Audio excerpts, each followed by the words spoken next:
At Universal Wisdom School, we had our first cultural fest where we celebrated being a part of family, everybody's culture, and not only the children and teachers prepared performances, but even parents participated enthusiastically.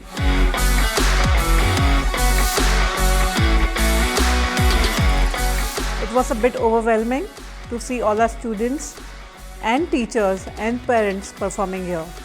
We had loads of fun and see that this culture of Culture Fest continues in the times to come.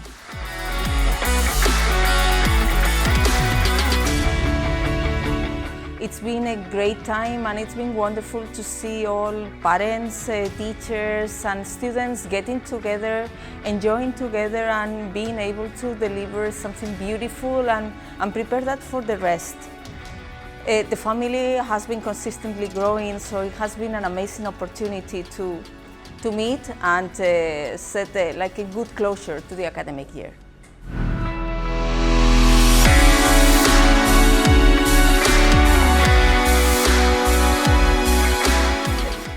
The energy, the enigma was skyrocketing, and this is what gives a strong foundation for community building for us as a school.